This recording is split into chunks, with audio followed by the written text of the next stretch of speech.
মুআজ বিন জাবাল রাদিয়াল্লাহু আনহু তিনি বলেন, রাসূলুল্লাহ সাল্লাল্লাহু আলাইহি ওয়াসাল্লাম আমাকে 10টি কালিমা ওসিয়ত করেছেন বা 10টি কথা আমাকে ওসিয়ত করেছেন। তিনি বলেন, ক্বালা লা তুশরিক বিল্লাহি শাইআ ওয়া ইন কুতিলতা ওয়া হুরিকতা। মুআজ বিন জাবাল রাদিয়াল্লাহু আনহু বলছেন, নবী সাল্লাল্লাহু আলাইহি ওয়াসাল্লাম আমাকে যে 10টি ওসিয়ত করেছেন, তার প্রথমটা হচ্ছে, তুমি আল্লাহর সাথে কাউকে শরিক করবে না যদি তোমাকে জ্বালিয়ে দেওয়া হয় অথবা হত্যা করা হয়। 1 নাম্বার, লা তুশরিক বিল্লাহি শাইআ, আল্লাহ পাকের সাথে বিন্দু মাত্র কাউকে শরিক করবে না। ওয়া ইন কুতিলতা ওয়া হুরিকতা, যদি তোমাকে হত্যা করা হয় অথবা তোমাকে পুড়িয়ে ফেলা হয়। 1 নাম্বার। 2, ওয়ালা তাউক্কান্না ওয়ালিদাইক, তুমি তোমার পিতা মাতার অবাধ্য হবে না যদিও তারা তোমাকে তোমার সম্পদ এবং পরিবার থেকে বঞ্চিত করে। 3, ওয়ালা তাতরুকান্না সলাতাল মাকতুবাতা মুতাআম্মিদান, কোশ্চিনকালেও কখনোই, ওয়ালা তাতরুকান্না এখানে তাকিদ দেওয়া হয়েছে, অর্থাৎ কোনো অবস্থাতেই তোমার উপরে যে ফরজ সালাত আছে এটাকে ইচ্ছাকৃতভাবে ছেড়ে দিবে না। ওয়ালা তাতরুকান্না সলাতাল মাকতুবা মুতাআম্মিদান, ইচ্ছাকৃতভাবে কখনো তোমার উপরে যে ফরজ সালাত আল্লাহ পাক নির্ধারণ করেছেন এটাকে কখনোই ছেড়ে দিবে না। কারণ অন্য হাদিস আছে যে মান তারাকা সলাতা মুতাআম্মিদান ফাকাদ কাফার, যে ব্যক্তি ইচ্ছাকৃতভাবে ফরজ সালাতকে ছেড়ে দিল সে ব্যক্তি কুফরি করল।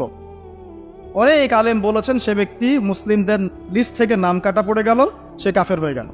এটা অনেক আলেমের বক্তব্য।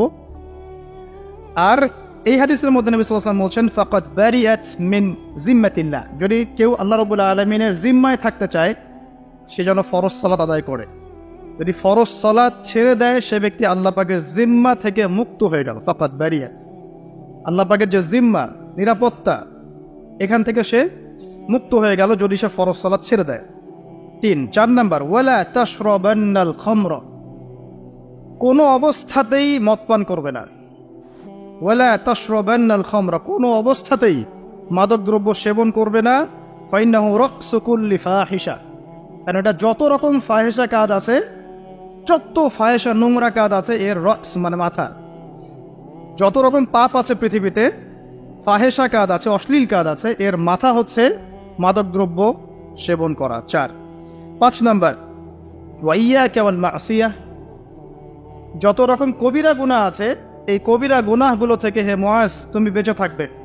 কারণ আল মাসিয়াতু হাল্লা সাখতুল্লাহ, কারণ মাসিয়া বা আল্লাহর অবাধ্যতা আল্লাহর ক্রোধটাকে হালাল করে ফেলে।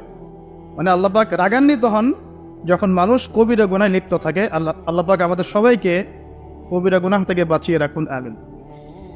6, ওয়া ইয়াকা ওয়াল ফিরার মিনাস সাহফি ওয়া ইন হালাকান নাস, যুদ্ধের মাঠ থেকে কখনো পালিয়ে যাবে না হে মুআজ, যদি দেখো তোমার জীবদ্দশায় মুসলিমদের সাথে কুফফারদের জিহাদ হচ্ছে, যুদ্ধ হচ্ছে, তাহলে যুদ্ধের মাঠ থেকে কখনো পালিয়ে যাবে না। ওয়া ইন হালাকান নাস, যদি সমস্ত মানুষ ধ্বংস হয়ে যায়, সবাই ধ্বংস হয়ে যায়, তারপরেও হে মুআজ তুমি যুদ্ধের মাঠ থেকে পালিয়ে যাবে না।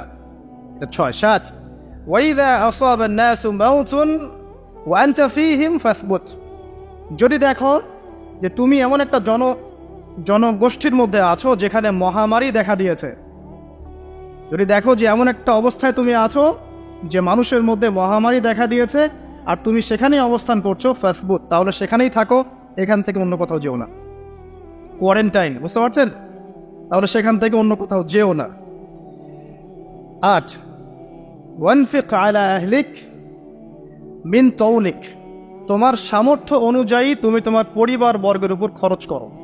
আল্লাহ পাক তোমাকে যে সামর্থ্য দিয়েছেন এই সামর্থ্য অনুযায়ী তুমি তোমার পরিবার বর্গের উপরে খরচ করো। 9, ওয়ালা তারফা আনহুম আসাকা আদাবান, পরিবার বর্গের উপর থেকে কোশ্চিনকালেও আদবের লাঠি উঠিয়ে নিবে না। পরিবার বর্গের উপর থেকে কোশ্চিনকালেও কখনোই শাসন বা আদবের লাঠি উঠিয়ে নিবে না। বুঝতে পারছেন কথা? আচ্ছা। 10, ওয়া আখিফহুম ফিল্লাহ, এবং পরিবার বর্গকে সবসময় আল্লাহর ভয় দেখাতে থাকবে। শেষের 3টা হচ্ছে পরিবার সংক্রান্ত, সামনেরগুলো আলাদা আলাদা। শেষের 3টাই কিন্তু পরিবার সংক্রান্ত। 8, 9, 10, 1, পরিবার বর্গের উপর খরচ করো সামর্থ্য অনুযায়ী, তোমার সামর্থ্য অনুযায়ী। নয় কখনোই পরিবারবর্গের উপর থেকে শাসনের লাঠিটাকে উঠিয়ে নিবে না। আর 10, তুমি পরিবারবর্গকে আল্লাহর ভয় দেখাতে থাকবে।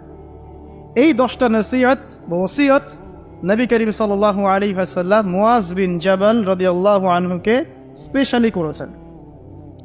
এই হাদিসটা পড়তে গিয়ে মনে হলো সকালবেলা যে যদি আমরা সবাই, আল্লাহ পাক তৌফিক দান করুন, যদি আমরা সবাই, প্রত্যেক ব্যক্তি, প্রত্যেক মুসলিম যুবক, তরুণ তরুণী, আবার বৃদ্ধ যারাই আছেন, এই একটা হাদিসের উপরে যদি আমল করতে পারি, ইনশাআল্লাহ তাআলা এই সমাজে ইসলাম প্রতিষ্ঠা হয়ে যাবে।